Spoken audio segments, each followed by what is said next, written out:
Kita semua kan pasti pernah dengar istilah parubaya. Dan kalau jujur, gambaran yang muncul di kepala kita seringnya agak suram ya.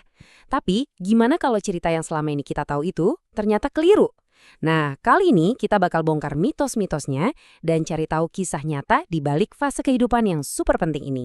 Oke, jadi ini dia pertanyaan utamanya. Bener nggak sih krisis paruh baya itu ada? Apa semua orang di usia 40-an udah pasti bakal ngalamin gejolak batin yang hebat? Atau jangan-jangan itu semua cuma mitos yang dibesar-besarkan aja? Pasti kebayang kan? Tiba-tiba beli mobil sport warna merah. Atau orang yang mendadak resign dari kerjaan mapan buat jadi seniman. Kayaknya film dan media tuh suka banget sama cerita-cerita dramatis kayak gini. Tapi pertanyaannya, seberapa benar sih gambaran ini? Gimana kalau kenyataannya itu jauh lebih dalam dan bermakna? Coba deh kita lupain dulu apa kata film. Yuk kita lihat apa kata data dan penelitian yang sebenarnya. Ternyata inti dari parubaya itu bukan soal krisis, tapi tentang sebuah tugas yang sangat penting. Ini bukan tentang kehancuran, tapi justru tentang membangun sesuatu yang baru, yang berarti.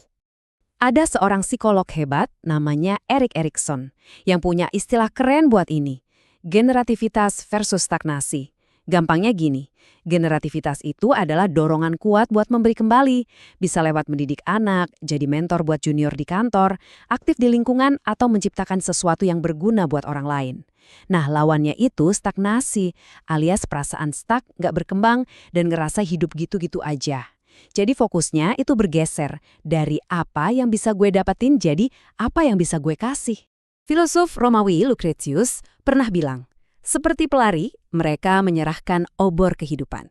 Wah, ini gambaran yang dalam banget ya soal generativitas. Jadi ini bukan tentang melawan tua, tapi tentang gimana kita mewariskan ilmu, nilai-nilai, dan semangat kita ke generasi selanjutnya. Keren banget.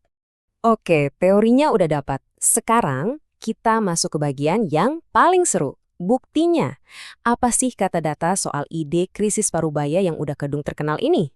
Coba dengerin, apa kata George Vaillant, seorang psikolog top dari Harvard yang udah puluhan tahun meneliti kehidupan orang dewasa. Kesimpulannya tegas banget, ide soal krisis parubaya itu sangat dibesar-besarkan. Dan ini bukan cuma opini loh ya, tapi hasil riset jangka panjang yang super kredibel. Coba deh lihat grafik ini. Ini diambil dari studi yang ngikutin sekelompok wanita selama bertahun-tahun. Perhatiin deh, keinginan mereka buat berkontribusi atau skor generativitasnya itu justru terus naik dari usia 30-an ke 40-an sampai 50-an. Ini kan kebalikan total dari ide krisis yang egois dan mikirin diri sendiri, bener nggak?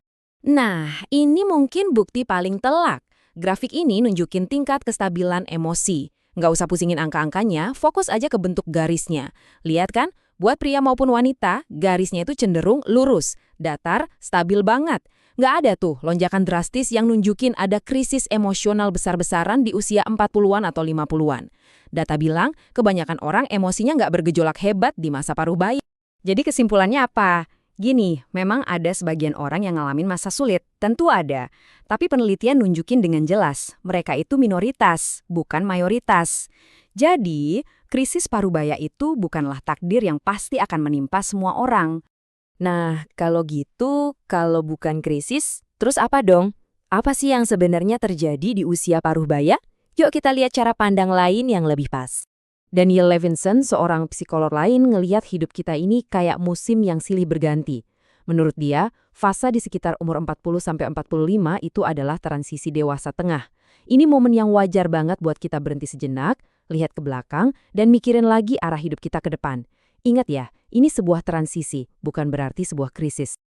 Ada juga nih pandangan yang lebih modern, namanya pendekatan peristiwa kehidupan. Teorinya simpel banget. Pemicu stres terbesar dalam hidup kita itu bukan angka di kue ulang tahun, tapi kejadian-kejadian spesifik yang menimpa kita. Misalnya, perceraian, kehilangan pekerjaan, atau ditinggal orang yang kita sayang. Tentu, peristiwa besar kayak gitu emang berat banget. Tapi yang menarik, penelitian nemuin ada sumber stres lain yang sama kuatnya, bahkan mungkin lebih sering kita rasain, yaitu tumpukan masalah-masalah sepele sehari-hari. Dan inilah daftarnya. Coba deh kita lihat bareng-bareng apa aja pemicu stres paling umum buat orang parubaya. Bukan krisis identitas yang dramatis kan, tapi hal-hal yang sangat nyata dan dekat sama kita. Khawatir soal berat badan, cemas sama kesehatan keluarga, pusing karena harga-harga naik, dan ngerasa kewalahan sama semua urusan. Nah, inilah realita tekanan hidup yang sesungguhnya. Dan lihat angka ini. 52,4%. Itu adalah jumlah orang parubaya yang sering banget khawatir soal berat badan. Lebih dari setengahnya. Ini bukti nyata kalau stres yang paling umum itu sifatnya personal dan terjadi sehari-hari, bukan drama besar kayak yang ada di film-film. Eits, tapi tunggu dulu. Penting banget nih buat kita ingat kalau pengalaman parubaya setiap orang itu beda-beda. Dan perbedaan itu sangat dipengaruhi oleh konteks. Di mana dan kapan kita hidup? Yuk, kita coba zoom out sedikit dan lihat gambaran besarnya. Jadi, pengalaman parubayamu itu nanti bakal beda-beda, tergantung dari beberapa hal. Kamu lahir di generasi mana, apa gendermu, dan yang paling penting, di budaya mana kamu dibesarkan. Semua faktor ini ngebentuk cara kita mandang setiap fase dalam hidup. Contoh paling keren nih, kita lihat masyarakat Gusii di Kenya. Buat mereka, tahapan hidup itu nggak ditentukan sama umur, tapi sama peristiwa. Statusmu naik pas kamu menikah atau pas kamu jadi kakek.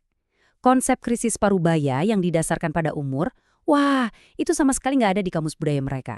Bahkan istilah-istilah kayak remaja atau parubaya yang kita anggap normal banget, di beberapa kebudayaan lain itu katanya nggak ada loh. Ini jadi pengingat penting. Cara kita membagi-bagi tahapan hidup itu seringnya adalah ciptaan budaya, bukan fakta biologis yang mutlak. Jadi apa kesimpulannya? Parubaya itu bukan bom waktu krisis yang harus ditakuti. Anggap saja ini sebuah musim dalam kehidupan. Memang ada tantangannya, tapi juga penuh dengan kesempatan unik untuk tumbuh dan memberi kembali. Jadi pertanyaannya sekarang bukan lagi gimana caranya selamat dari krisis, tapi gimana ya cara saya menjalani musim yang berharga ini dengan sebaik-baiknya? Coba deh ingat-ingat lagi, pernah nggak sih ngerasa, wah gue yang sekarang beda banget ya sama gue 10 tahun lalu? Atau mungkin sebaliknya, kamu ngerasa dari dulu sampai sekarang ya gue gini-gini aja. Nah, hari ini kita bakal coba kupas tuntas teka-teki kepribadian ini bareng-bareng. Coba-coba deh, pikirin bentar. Selera musik kamu, cara kamu ngadepin stres, atau bahkan cara kamu nongkrong bareng temen-temen, apa masih sama persis? Ini bukan sekedar pertanyaan iseng loh. Ini adalah misteri besar yang udah puluhan tahun coba dipecahkan sama para psikolog. Oke, sekarang gimana cara kita bedah misteri ini? Ya, biar ilmiah, kita butuh alat yang pas dong. Pertanyaannya, gimana caranya para ilmuwan ngukur sesuatu yang abstrak dan nggak kelihatan kayak kepribadian? Nah, para ahli punya alat andalannya. Namanya model The Big Five atau 5 faktor besar. Ini udah jadi standar emas di dunia psikologi kepribadian. Anggap aja ini bukan label kayak introvert atau extrovert, tapi lebih kayak 5 penggaris buat ngukur di mana posisi kamu dalam spektrum kepribadian yang luas banget.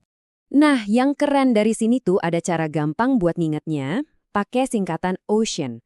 O itu untuk openness, soal seberapa suka kamu sama hal-hal baru. C untuk conscientiousness, ini soal seberapa rapi, teratur, dan hati-hatinya kamu. E untuk extraversion, alias dari mana kamu dapat energi, dari keramaian atau dari kesendirian. A untuk agreeableness, nunjukin seberapa ramah dan kooperatifnya kamu sama orang lain. Dan terakhir, N untuk neuroticism, yaitu soal seberapa sering kamu ngerasain emosi negatif kayak cemas atau sedih. Oke, alatnya udah siap. Sekarang, investigasi kita mulai. Dan petunjuk pertama ini langsung ngebawa kita ke kesimpulan yang lumayan mengejutkan. Pada dasarnya, kita tuh nggak banyak berubah. Dan ini bukan survei abal-abal ya. Studi-studi ini tuh ambisius banget. Bayangin deh, para peneliti ngikutin ribuan orang yang sama. Dari mereka muda sampai jadi kakek nenek. Ini kayak ngasih kita mesin waktu buat ngintip gimana kepribadian mereka bertahan dari waktu ke waktu. Dan inilah hasilnya. Setelah puluhan tahun, datanya nunjukin pola yang sama terus-terusan. Orang yang paling teliti di antara teman-temannya di umur 30-an, kemungkinan besar bakal tetap jadi yang paling teliti di umur 70-an. Jadi intinya, peringkat kepribadian kamu dibanding orang lain itu cenderung stabil seumur hidup. Eits, tapi tunggu dulu. Namanya juga cerita misteri yang seru, pasti ada plot twist-nya kan? Ternyata muncul bukti lain yang sama kuatnya. Dan ini nunjukin gambaran yang totally berbeda. Kita itu memang berubah. Gini deh, satu studi longitudinal aja udah kuat banget. Gimana kalau kita gabungin hasil dari 87 studi sekaligus? Nah, itulah yang namanya meta-analisis. Mereka ngumpulin data dari puluhan ribu orang buat dapetin gambaran yang paling jernih. Dan inilah temuan mereka, sebuah pola super jelas yang disebut prinsip kematangan. Ternyata, seiring kita bertambah usia, kita semua secara umum cenderung jadi lebih baik dalam menjalani hidup. Kita jadi lebih tenang, lebih tanggung jawab, dan lebih ramah. Jadi, perubahan itu nyata dan polanya bahkan bisa diprediksi. Nah loh, jadi bingung kan? Di satu sisi penelitian bilang kita stabil, di sisi lain buktinya kita berubah. Jadi yang bener yang mana nih? Gimana caranya dua ide yang kelihatannya berlawanan ini bisa sama-sama benar? Jawabannya ada di konsep keren ini, pengembangan kepribadian kumulatif. Gini deh, bayangin kepribadian kamu itu kayak adonan semen. Seiring waktu, adonan itu nggak akan berubah jadi kayu. Tapi adonan itu bakal jadi makin keras, makin padat, makin jadi semen banget. Kita nggak jadi orang yang baru, kita jadi versi diri kita yang lebih pekat. Biar lebih gampang, kita pakai contoh. Bayangin seorang ekstrovert pas umur 20-an. Nah, pas dia makin tua, dia nggak tiba-tiba jadi introvert, nggak gitu. Malah sebaliknya, dia jadi makin jago, makin pinter, jadi ekstrovert yang lebih matang. Intinya sama, tapi cara dia nunjukinnya jadi lebih halus dan terasa. Oke, ini teorinya seru banget. Tapi terus kenapa? Apa gunanya semua ini buat kita di kehidupan nyata? Ternyata pemahaman ini tuh megang kunci buat salah satu pertanyaan terbesar dalam hidup. Gimana caranya biar bisa hidup panjang dan bahagia? Mari kita intip studi Harvard, salah satu penelitian paling legendaris dalam sejarah. Selama 75 tahun penuh, mereka ngikutin sekelompok orang buat nyari tahu satu hal. Apa sih yang ngebedain orang yang di masa tuanya bahagia dan sehat dari mereka yang enggak? Jawabannya, ternyata bukan soal duit atau ketenaran. Lihat deh grafik ini. Ini benar-benar luar biasa. Pilihan-pilihan dan kebiasaan yang kita bentuk di umur 50-an, kayak cara kita ngatasin masalah, ngejaga hubungan, dan ngerawat diri, itu jadi penentu paling kuat buat kebahagiaan kita 30 tahun kemudian. Gila kan? Ini kayak kita bisa ngintip masa depan kita sendiri. Jadi pesan utamanya tuh ini. Meskipun inti kepribadian kita cenderung stabil, tapi pilihan-pilihan sadar kita, kebiasaan, hubungan, cara kita merespon hidup, itu punya kekuatan super buat ngebentuk takdir kita. Nah, disinilah area di mana kita punya kendali penuh. Halo semuanya, selamat datang ke Bali. Kalau kita bicara soal usia parubaya, apa sih yang kebayang? Mungkin masa-masa yang tenang, mapan, atau ya agak membosankan gitu ya. Tapi, gimana kalau saya bilang anggapan itu salah besar? Kenyataannya, ini adalah salah satu periode paling dinamis dalam hidup, di mana semua hubungan kita seolah-olah di-remix ulang. Oke, kita bongkar sama-sama yuk. Nah, kita semua pasti pernah dengar istilah sindrom sarang kosong kan? Seolah-olah pas anak-anak pergi, hidup jadi sepi dan sedih. Tapi apa benar itu akhir dari sebuah cerita? Atau justru awal dari babak yang benar-benar baru? Apa yang sebetulnya terjadi sama dinamika keluarga kita saat strukturnya tiba-tiba berubah? Pertanyaan ini nih yang jadi inti pembahasan kita. Oke, ini dia peta perjalanan kita. Pertama, kita bakal bongkar mitos soal sarang kosong. Lalu, kita lihat gimana peran kakek nenek zaman sekarang udah berevolusi. Selanjutnya, kita pahami tekanan keluarga yang lebih luas. Dan di akhir, kita simpulkan apa artinya semua ini buat kita di zaman modern. Yuk, kita mulai dari cerita yang paling klasik soal usia paruh baya, momen ketika anak-anak akhirnya pamit dan keluar dari rumah. Ternyata ya, ceritanya itu jauh lebih rumit dan jujur aja jauh lebih menarik dari yang kita kira. Ini dia definisi yang kita semua tahu. Idenya kan, saat anak-anak pergi, rumah jadi kosong, orang tua merasa hampa, terus jadi nggak bahagia, terutama dalam pernikahan. Ini udah jadi asumsi umum selama bertahun-tahun. Tapi, pertanyaannya, apa data benar-benar mendukung cerita ini? Nah ini dia yang bikin kaget. Ternyata mitos itu kebantah telak. Penelitian justru nunjukin kalau buat sebagian besar pasangan, kepuasan pernikahan mereka itu naik setelah anak-anak pergi. Kenapa? Ya karena mereka akhirnya punya lebih banyak waktu dan energi buat satu sama lain lagi. Ini benar-benar kebalikan total dari narasi klasik yang sering kita dengar. Dan seolah-olah mitos tadi belum cukup hancur, muncul lagi fenomena modern. Di tengah kondisi ekonomi sekarang, sarang kosong itu seringnya nggak bertahan lama, karena anak-anak yang udah dewasa malah balik lagi ke rumah. Fenomena ini punya nama loh, anak bumerang. Udah dilempar ke dunia luar, tapi karena berbagai alasan, sering banget sih karena masalah finansial, mereka balik lagi. Tentu saja, ini menciptakan dinamika keluarga yang sama sekali baru, yang mungkin gak pernah dialami oleh generasi orang tua kita dulu. Situasi ini jelas punya dua sisi mata uang. Di satu sisi, orang tua ya senang bisa membantu anak-anaknya bisa jadi support system mereka. Tapi di sisi lain, privasi yang baru aja dinikmati bisa langsung lenyap. Belum lagi tantangan buat nggak memperlakukan anak dewasa ini seperti anak kecil lagi. Batasannya jadi kabur, dan jadwal di rumah jadi bentrok. Dan gambar ini nunjukin banget tantangan sehari-harinya. Seringkali gesekannya itu ada di hal-hal sepele loh, mulai dari siapa yang pegang remote sampai jadwal pulang malam yang beda. Inilah realitas baru yang butuh adaptasi besar dari semua pihak di rumah. Oke, kita pindah ke peran besar lainnya yang sering muncul di usia parung baya, menjadi kakek nenek. Dan sama kayak peran sebagai orang tua tadi, peran yang satu ini juga udah berubah secara drastis.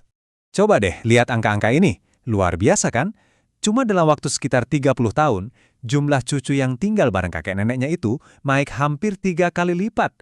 Ini bukan lagi cerita kakek nenek yang cuma datang sesekali pas liburan, tapi ini adalah pergeseran besar di mana mereka jadi pengasuh utama. Secara tradisional kan ada 3 gaya utama jadi kakek nenek. Ada yang formal, yang lebih menjaga jarak. Ada yang asik jadi teman main, ada juga yang jauh karena lokasi. Tapi, dengan semakin banyaknya kakek nenek yang jadi pengasuh utama, peran mereka jadi jauh lebih kompleks dan menuntut daripada sekedar 3 gaya ini. Nah, di balik peran pengasuhan ini, ada tantangan yang nyata. 10%, sebanyak itulah kakek nenek yang jadi pengasuh penuh waktu untuk cucu mereka, tapi hidup dalam kemiskinan. Jadi ini bukan lagi cuma sekedar peran yang menyenangkan, tapi seringkali jadi sebuah tanggung jawab finansial dan emosional yang sangat besar. Sekarang, coba kita lihat gambaran yang lebih besar lagi. Tekanan di usia parah baya itu nggak cuma datang dari anak dan cucu loh, tapi juga dari jaringan keluarga yang lebih luas, terutama kalau kita memasukkan faktor budaya yang berbeda-beda. Gambar ini mengajukan pertanyaan yang krusial. Saat beberapa generasi tinggal serumah, ekspektasi budaya itu perannya besar sekali. Apa sih yang diharapkan dari generasi yang lebih tua, dan apa yang diharapkan dari generasi yang lebih muda? Seringkali, jawabannya sangat berbeda, dan disitulah sumber konflik dan stres bisa muncul. Hal ini jadi kentara banget di keluarga imigran. Mereka udah stres karena terpisah dari support system mereka di negara asal. Di saat yang sama, mereka juga menghadapi benturan budaya di dalam rumah mereka sendiri. Generasi yang lebih muda beradaptasi dengan budaya baru dengan cara yang beda dari orang tua atau kakek neneknya. Dan ini menciptakan jurang ekspektasi dan pemahaman. Jadi, setelah kita melihat semua dinamika yang rumit ini, mulai dari sarang yang terisi kembali, peran kakek nenek yang baru, dan tekanan antar generasi, apa sih kesimpulan utamanya? Inilah poin kuncinya. Lupakan gagasan kalau usia parudaya itu masa yang stabil dan tenang. Justru sebaliknya, ini adalah periode remix yang konstan. Peran Anda sebagai orang tua, sebagai pasangan, sebagai anak dari orang tua yang menua, dan sebagai kakek nenek, semuanya terus dinegosiasikan ulang. Ini bukan akhir cerita, melainkan babak tengah yang paling kompleks dan paling dinamis. Paruh baya. Dengar kata itu, apa sih yang langsung kepikiran? Mobil sport baru? Tiba-tiba pengen cerai? Atau rasa-rasanya masa jaya udah lewat gitu ya? Kayaknya kita sering banget dengar soal krisis paruh baya. Tapi beneran nggak sih itu bakal kejadian? Atau jangan-jangan cuma mitos yang digede-gedein aja? Yuk kita bedah bareng-bareng, apa sih yang sebenarnya terjadi pas kita nginjek usia 40-an? Oke, biar kebayang, coba kita lihat dua cerita yang beda banget ini. Pertama ada Sarah, usianya 45 tahun, rasanya hidupnya tuh berat banget, penuh kekecewaan, banyak penyesalan. Terus di sisi lain ada Wanda, umurnya sama, 45 juga, tapi dia ngerasa hidupnya asik-asik aja, penuh energi, bahagia. Nah, kan umurnya sama persis nih, kok bisa pengalaman mereka di usia paruh baya beda banget ya? Nah, ini dia nih, pertanyaan kuncinya. Apa benar semua orang pasti bakal ngalamin drama emosional pas masuk usia paruh baya, kayak yang sering kita lihat di film-film gitu kan? Atau jangan-jangan kenyataannya jauh lebih rumit dan beda-beda buat tiap orang? Yuk kita mulai dari yang paling terkenal dulu, mitos krisis paruh baya itu sendiri. Sebenarnya ide ini datang dari mana sih? Dan apa kata riset-riset terbaru soal ini? Jadi, salah satu teori paling dasar soal ini datang dari psikolog Erik Erikson. Menariknya, dia tuh nggak ngomongin soal krisis, tapi lebih ke semacam tugas atau tantangan di fase ini. Dia nyebutnya generativitas lawan stagnasi. Gampangnya gini, di usia paruh baya, kita tuh punya dorongan kuat buat ngasih sesuatu ke generasi selanjutnya. Bisa lewat anak, lewat kerjaan, lewat karya. Nah, kalau kita nggak ngerasa ngelakuin itu, kita bakal ngerasa mandek kayak, hidup kita gini-gini aja, nggak ada artinya. Nah, kalau ide soal krisisnya sendiri, itu dipopulerkan sama psikolog Daniel Levinson. Dia bikin penelitian judulnya Musim-Musim Kehidupan Pria. Dan disitulah dia secara spesifik bilang kalau umur 40-45 itu adalah masa-masa penuh gejolak dan konflik besar. Kedengarannya dramatis ya. Dan ini dia nih yang bikin heboh. Levinson ngeklaim kalau 70-80% pria yang dia wawancara itu ngerasa transisi paruh baya ini menyakitkan banget secara psikologis. Gila kan, angkanya tinggi banget. Gak heran, klaim ini langsung bikin narasi krisis paruh baya jadi nempel banget di kepala banyak orang. Tapi tunggu dulu, gak semua peneliti setuju loh. Muncullah George Vaillant, seorang psikolog lain yang langsung nantang idenya Levinson. Dia bilang, krisis paruh baya itu terlalu dibesar-besarkan di Amerika. Nah, ini jadi semacam titik balik. Menurut Vaillant, drama-drama krisis paruh baya itu sebenarnya jauh lebih langka dari yang kita bayangin. Dan ternyata, data mendukung Vaillant. Penelitian yang lebih baru dan skalanya lebih gede nunjukin kalau cuma sekitar 26% orang dewasa yang ngaku pernah ngalamin krisis paruh baya. Dan ini yang paling penting, kebanyakan dari mereka nyalahin pemicunya bukan karena umur, tapi karena kejadian negatif tertentu. Misalnya, di PHK, cerai, atau kena penyakit serius. Ini ngebawa kita ke cara pandang yang lebih modern. Jadi, kalau bukan umur pemicunya, terus apa dong? Jawabannya ada di konteks unik hidup kita masing-masing. Sekarang ini, para ahli pakainya pendekatan peristiwa kehidupan atau life events approach. Cara mandangnya beda. Hidup itu bukan kayak tangga yang tahapannya kaku, tapi lebih soal gimana kita merespons berbagai kejadian. Jadi, pas ada sesuatu terjadi, dampaknya ke kita tuh tergantung banyak hal. Kesehatan kita gimana, ada dukungan keluarga nggak, cara kita ngadepin masalah gimana, dan ya, situasi hidup kita pas itu. Jauh lebih personal kan? Jadi jelas ya bedanya. Teori tahapan yang lama itu seolah-olah semua orang sama, kaku. Sementara pendekatan yang baru ini ngakuin kalau kita semua itu unik. Jadi intinya, yang paling penting itu bukan umur berapa kita, tapi gimana cara kita nanganin apapun yang terjadi dalam hidup. Nah, ini dia yang ngejelasin perbedaan antara Sarah dan Wanda di awal tadi. Masalahnya bukan di umur 45-nya, tapi di rentetan kejadian hidup mereka. Sumber daya yang mereka punya, kayak dukungan keluarga, dan strategi mereka buat ngadepin tantangan. Itulah yang ngebentuk jalan hidup mereka yang beda banget. Oke, pertanyaan gede berikutnya, soal kepribadian. Apa benar pas kita masuk parubaya, karakter kita tuh udah jadi dan nggak bisa diubah lagi? Atau kita masih bisa berubah? Biasanya nih, psikolog ngukur kepribadian pakai model yang namanya The Big Five atau gampangnya Ocean. Isinya itu openness atau keterbukaan, conscientiousness atau kehati-hatian, extraversion, agreeableness atau keramaan, sama neuroticism atau stabilitas emosi. Nah, model ini ngebantu kita buat melihat gimana sih kepribadian itu bisa berubah seiring waktu. Dan datanya ternyata menarik banget. Justru di usia paruh baya, banyak aspek kebahagiaan kita malah meningkat. Rasa otonomi atau kendali atas hidup sendiri itu naik. Kemampuan kita buat ngatur lingkungan sekitar juga makin jago. Dan keinginan buat tumbuh secara pribadi juga tetap tinggi. Ini sama sekali nggak kayak gambaran krisis kan? Jadi kesimpulannya gimana? Betul, kepribadian kita emang jadi lebih stabil dibanding pas masih muda. Tapi bukan berarti nggak berubah sama sekali. Perubahan itu tetap ada dan seringnya malah ke arah yang lebih baik. Banyak orang justru jadi lebih pede, lebih bertanggung jawab, dan lebih kalem seiring berjalannya waktu. Tentu aja, perubahan-perubahan ini ngaruh juga ke kehidupan sosial kita. Nah terus, gimana dengan hubungan kita, baik sama pasangan atau keluarga di fase ini? Oke, kita bongkar satu mitos lagi, sindrom sarang kosong atau empty nest syndrome. Katanya, orang tua bakal sedih banget dan ngerasa kehilangan tujuan hidup pas anak terakhirnya pindah dari rumah. Tapi, riset bilang sebaliknya, buat banyak pasangan, momen itu justru jadi kesempatan buat pacaran lagi dan kepuasan pernikahan mereka malah naik. Walaupun ya, di zaman sekarang sarang kosong itu kadang nggak kosong-kosong amat. Ada fenomena yang namanya anak bumerang. Tahu kan?